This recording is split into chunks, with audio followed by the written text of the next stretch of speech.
Hi అండి, అందరికీ నమస్కారం. Welcome to Manasa vlogs. పచ్చి కందికాయలు మా తోడుకోడలు అయితే ఇచ్చిందండి. ఈ సీజన్ లో అయితే విరివిగా దొరుకుతాయి మా పల్లెటూర్లలో. వీటితో మసాలా పెట్టచ్చు, అలాగే పులుసు కూడా పెట్టచ్చండి. అందుకోసం నేను గింజలను అయితే విడిపించుకుంటున్నాను. ఒలుచుకున్న గింజల్ని శుభ్రంగా కడిగైతే పెట్టుకున్నానండి. స్టవ్ వెలిగించి బాండ్లీ పెట్టి తగినన్ని నీళ్ళైతే పోసి ఓ 50% ఉడికించుకోవాలండి. ఎందుకంటే ఆ నీళ్లు అలాగే ఉంటే కర్రీ బాగుండదు. ఆ నీళ్ళని అయితే వంపేయాలి. ఉడికించుకున్న కంది గింజల్ని పక్కనైతే పెట్టుకున్నాను. అదే బాండీలో తిరగబాతు కోసం ఆయిల్ వేసుకున్నాను. పోపు దినుసులు వేసుకొని అవి కాస్త చిటపట్లాడిన తర్వాత పెద్ద సైజు ఎర్రగడ్డ అయితే సన్నగా కట్ చేసుకున్నాను. అది వేసుకొని కాస్త మగ్గినాక పొట్టువలుసుకున్న తెల్లగడ్డ పాయలు సన్నగా కట్ చేసుకున్నవి వేసుకున్నాను. ఇవన్నీ మగ్గిన తర్వాత పెద్ద సైజు టమోటా, పచ్చి కరివేపాకు సన్నగా కట్ చేసుకుని వేసుకున్నాను. అవి కాస్త మగ్గినాక మనం ఉడికించి పెట్టుకున్న కంది గింజలు కూడా వేసుకొని పసుపు, ఉప్పు, కారం, ధనియాల పొడి తగినంత అయితే వేసుకోవాలి. అంటే నేను గింజలు కొన్నే ఉన్నాయి కాబట్టి కొంచెమే వేసుకున్నాను. గింజలను బట్టి అయితే వేసుకోవాలన్నమాట.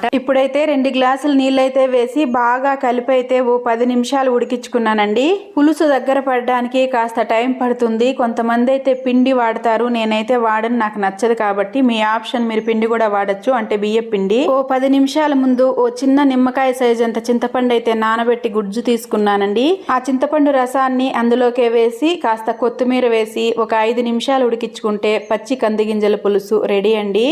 వీడియో నచ్చితే లైక్ చేసి, షేర్ చేసి, సబ్స్క్రైబ్ చేసుకోండి.